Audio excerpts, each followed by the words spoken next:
Good morning, everyone. Today is October 18th, and I have not picked up my camera for a couple days.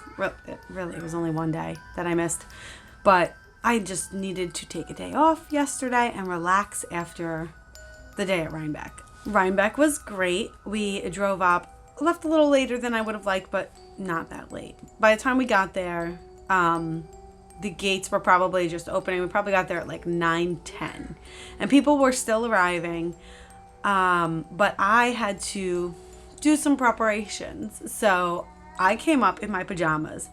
Before we left that morning, I changed my underwear, I put on a bra, and I put on a tank top under my pajama shirt. So, and then I put my pajama pants back on. I just wanted to be comfortable for the drive up, and when we got there, I changed in the car. So I changed my pants in the driver's seat. Nobody noticed, I don't think. And the other reason I wore the tank top was so that I would be able to change easily without, flashing someone. Also, I didn't know what I was going to wear. Like literally till we got up there and was getting dressed. I brought with me a blue t-shirt, my V-neck boxy sweater, and my Affiknity cardigan. I also brought with me, oh my gosh, I brought way too much stuff, which is not abnormal. I also brought with me my loop sweater from Mina Phillip. I had tested that for her last year. I brought that I think I was wearing it in the car on the drive up because it was still chilly out. And I also brought my Millington cardigan, which is like, basically I wear it as my jacket in the winter. It doesn't even close in the front, but it's usually warm enough for me. And I only brought that because I realized if it was cold and I had Benji in the baby carrier, it's big enough on me that I can wrap it around him on my back and wear it. So it would keep us both warm. But it was not cold. It was beautiful out. It was perfect. In fact, for me, it was a little too warm because I had to take my sweater off halfway through the day. So I wound up wearing my Affiknity cardigan, which I wanted to wear that one because it's my newest knit, and I'm still looking for buttons. Spoiler, I didn't find buttons. It's an odd color. Sometimes it looks more green, sometimes it looks more blue, and I just don't know buttons are hard for me. I never know what to get for buttons. Part of why a lot of my cardigans just don't have buttons on them. Yeah, so I never found buttons for that, but I did wear it most of the day, and I did halfway through the day actually so I wore my blue t-shirt that I brought up with me, and I was just too warm. I had to take the sweater off, and then I felt weird because I'm wearing a navy blue t-shirt with really dark wash jeans. I looked very monochromatic, so I decided to take the t-shirt off, have my tank top on, and just put the sweater back on, which worked out well for the rest of the day. There was at one point we were sitting in the sun right before we left, and I'm sitting at a picnic bench in this tank top, like warm because the sun is on me, and people around me are bundled up, and I'm like, are these people all from like California? It's not that cold. You might hear Benji playing. He's outside. I kicked him out so I could do this, but he's talking about his rocks right now. Anyway, we had a great day up there. Benji wore his, oh God, what is it called? He wore his garden gnome hoodie sweater. It's another actually Mina Phillip pattern that I had tested years ago. It was Jax's sweater. And he also wore the Halloween hat that my mom had knit the boys, which like 5 seconds after we walked in, we saw someone wearing the same hat, an adult. So basically, what else I had to do when we were in the parking lot still, I had to get him dressed because he came up in his pajamas. And then I bring jugs of water with me so I could wash my dishes because we brought up like snacks, and he had milk in a straw cup, and I never want to leave that sitting unwashed in the car because that would be disgusting by the time we get home. So that's what took us a while in the parking lot. So once we got in, we went straight to the apple cider donut line. Benji has been talking about apple cider donuts for days. He's never had an apple cider donut before. Actually, no, he has. He did when we went apple picking. Cotton candy. If you could hear me, just like cotton candy. Yeah, we had cotton candy too. That's right. So while we were waiting in line, we were making friends with the people around us, and one of them jumped off the line and went and bought some maple cotton candy, which is all he talked about for the rest of the day. He didn't care about the donut anymore after that. And so I did, of course, get him a bag. And that was how I bribed him into behaving for a lot of the day. Because he has lots of energy and wants to run around, and he likes to be chased, and I don't like chasing him. So, yeah. We got that, and then we just started wandering around the barns, and nothing too crazy. I really only needed to buy buttons. That's the only thing I was specifically looking for, and I didn't find them. At around 11-ish, we caught the llama parade, which he was very excited about, and he was making noises. They had someone with a horn, blowing a horn to lead the llama parade, and Benji just kept imitating that horn for like an hour afterwards. And I had him in the baby carrier because he was being a little too rambunctious for me. He was on my back, so right in my ear, all I hear is him imitating this horn for a while. And he'd go, llama, I llama. Yeah, then we just wandered around the barns again, did a little bit of window shopping. I really anticipated having a much more difficult time getting around Rhinebeck with my stroller. The last time I went with a stroller was when Jax was probably even younger than Benji, and it was tough. It was really tough, and people are not kind that you're trying to get through with a stroller, but sorry, I have a child with me. And that time I went on a Sunday, and Sunday is the less attended day out of the 2 days. So I really was anticipating maybe having to leave my stroller at the end of the barn, walk through and walk around and get it. Not a problem at all. I feel like there was like no one there. I feel like it was so light in terms of people, but I heard Saturday was insane. So a lot of people, if they go up for just one day, go up Saturday because there's more events, more people to see and meet. And I didn't really run into like anyone that I knew compared to other years. So, yeah, so that was interesting that I was easily able to maneuver the stroller for the most part. Now, getting into booths with a stroller is not easy. So if you're looking to curb your shopping, go with a child, because a toddler in Rhinebeck wants to touch everything, and you have to keep them from touching everything. And moving a stroller around makes it difficult to get into places. So it's much more window shopping than actual touching and feeling. So yeah, I didn't buy anything other than food while we were at Rhinebeck. It's crazy. I feel like there was I think I bought a pin one year and that was it. I don't need yarn. I really don't. And after working at yarn shops and whatnot for years, I'm kind of jaded, I guess. It's very rare for me to go gaga over a color. Let's just say that. I don't feel the need to impulse buy a lot of yarn anymore. I don't get caught up in the limited edition colors so much. There are exceptions, and I will talk about that. But yeah, I don't buy yarn too frequently anymore unless I have a specific project in mind or there's an amazing deal. And I didn't really have the brain capacity to search for those amazing deals this weekend. So if I was by myself, I probably would have bought some yarn. But I'm on a very limited budget right now. We are buying a new car for Kyle, so our finances have been affected by that.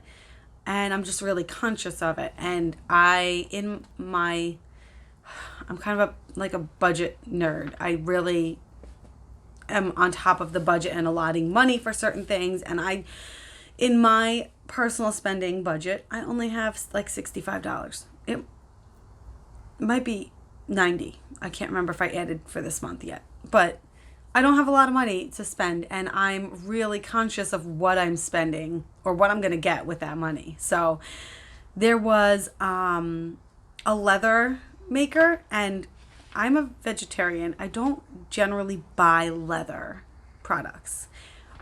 But as I've grown in my mindset, I guess you can say, I feel like leather products are more environmentally friendly than vegan leather products. So I have started buying leather products again in my life, and I did see this leather notebook cover, and I really wanted it.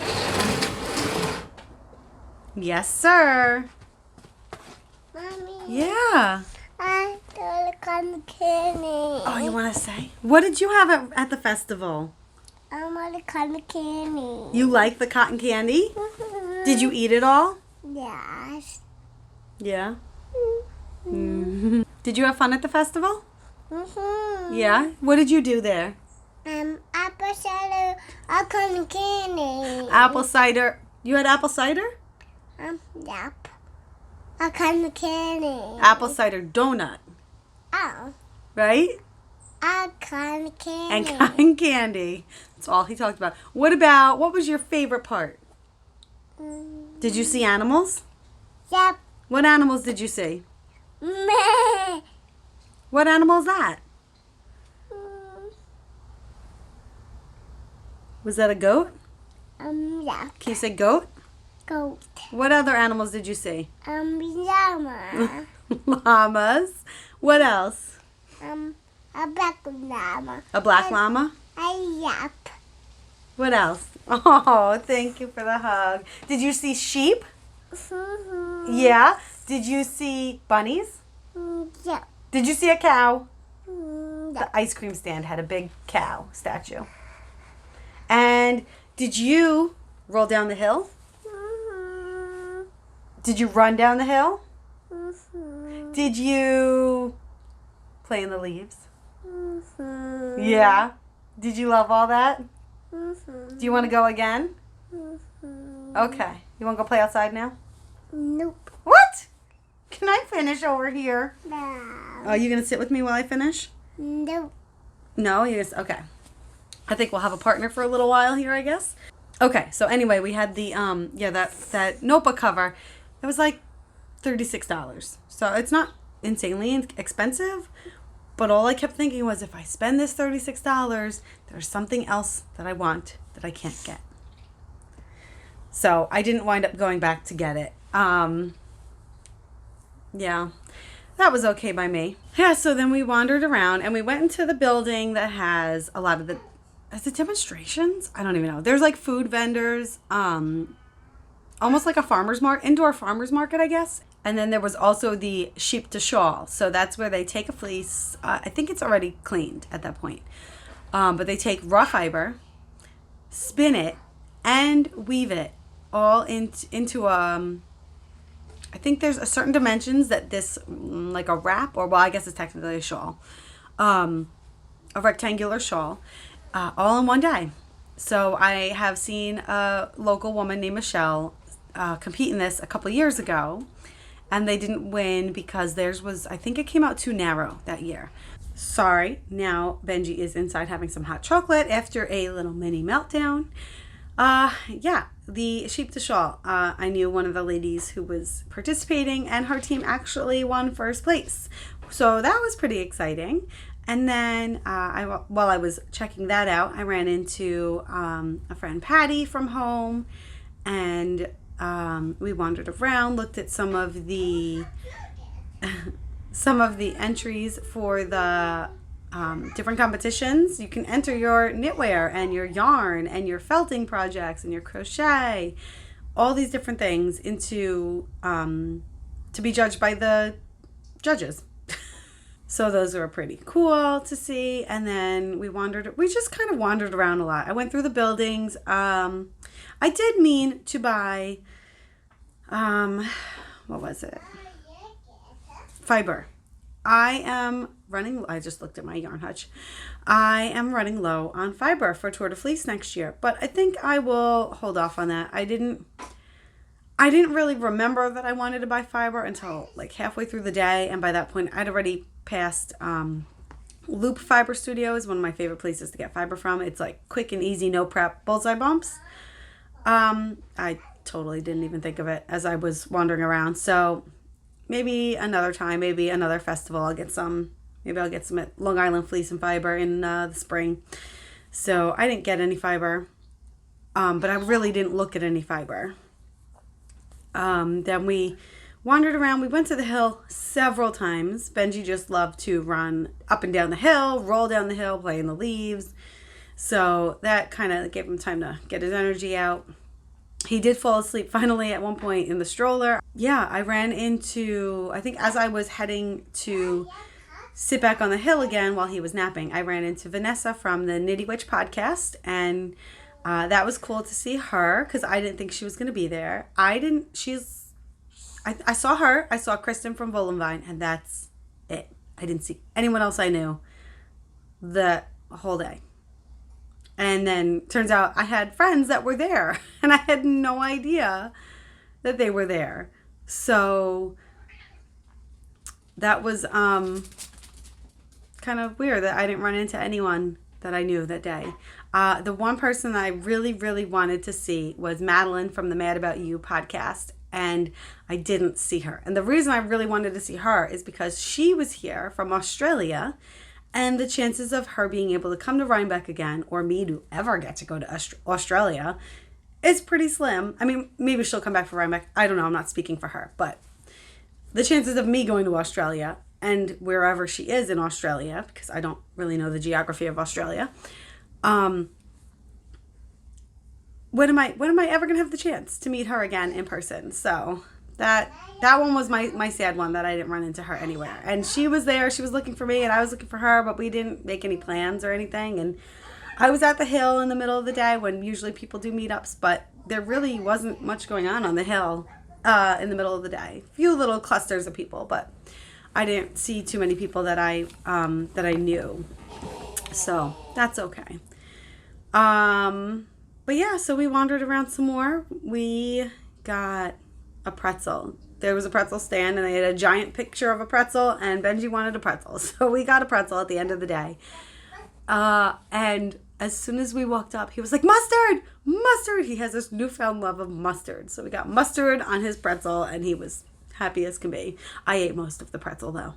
And I think around then is when we lost our bag of maple cotton candy. So I was slowly letting him have a little bit at a time throughout the day. And then when we got to the car and when we left, like down the road, I realized I don't remember putting the cotton candy in the car. We dropped the bag somewhere, and I was really sad because I really wanted some more of that. And we had a good amount of it left. So that was disappointing. And he's still talking about the cotton candy. So, but yeah, that was our Rhinebeck. We sat in a lot of traffic coming home. It wasn't anything too bad of traffic. It was just lots of it. It was just slow. So we finally got home at 9 o'clock at night, and I brought in just like whatever had to go in the refrigerator and us, and we went to bed. He fell asleep in the car, of course, but woke up when we got home, and then he went right back to sleep, thank goodness. So that was our Rhinebeck. We had a good time, but part of why I didn't want to spend my money on things there is because I love lamb strings yarns. They are my favorite, and because I wasn't going to India Untangled, I didn't pre-order her. I think it was called Cider Mill, was the custom color for Rhinebeck. And yeah, I am a sucker for her yarn. That is the yarn that I will go gaga for, the pre-order custom colorway. That is the advent calendar that I want for Christmas time. So I thought, if I don't spend my money at Rhinebeck, I will have money to buy Shanna's colorway, because over the weekend she opened pre-orders for that colorway to the general public for shipping. Otherwise, the pre-orders were for people who were going to India Untangled and would be picking it up there, which is what I did a couple years ago. But so I held off on that because I would like to buy her yarn, partially. So I haven't decided what I want to do yet. It is a beautiful color. I want to pick a pattern so I know how much yardage I need, and I will go from there. I don't know if I want the fingering weight or if I want the DK weight, but it is screaming to be a sweater, and I think I'm going to splurge and do that. I might go over my budget a little bit though, so I might be in the hole for a little while. But yeah, that was our Rhinebeck, and I am awkwardly sitting here trying to avoid this glaring light, so I will film a little more later. Okay, Benji is back outside playing again. So I'm going to take a look at my not so Rhinebeck sweater. My Torbellino, obviously, has not changed since the last time I showed it to you. The top has not been cut off, because trust me, I will be filming that. And when that eventually does happen, that needs to be documented. So the problem with this sweater is the yoke is just not deep enough for me. And the neckline was way too wide. So, original plan was going to be re-knit the yoke with a smaller neckline. I went down a size, I think. I went down one size here and I made up the difference before I started the color work.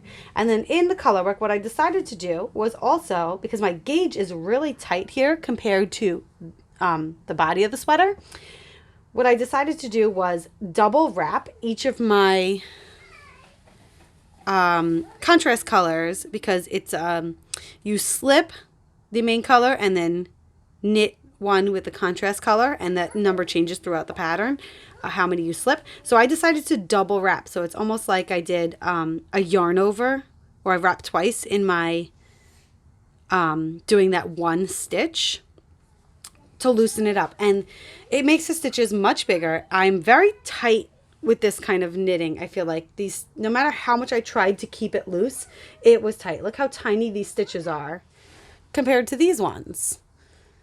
So then what I realized was, okay, I might not need to double wrap every single stitch. I might have to like ease up on that a little bit. But it made the stitches much bigger. And I actually like that you can see the stitches a lot more. You can kind of see them and appreciate them more in that yoke. But now what I was doing, because these stitches were so tiny, my contrast color was blending in too much with my main color, because this has the like rust and reddish speckles, and so does the main color. So you were losing these stitches, the contrast stitches in this main color. And this is not an accurate portrayal of this color. It is not quite as silver, but I'm working with what I've got right now in terms of the lighting. So this one, when they're much bigger, what I wound up using was just a skein of undyed yarn, the same, feels like the same base from a wool distributor.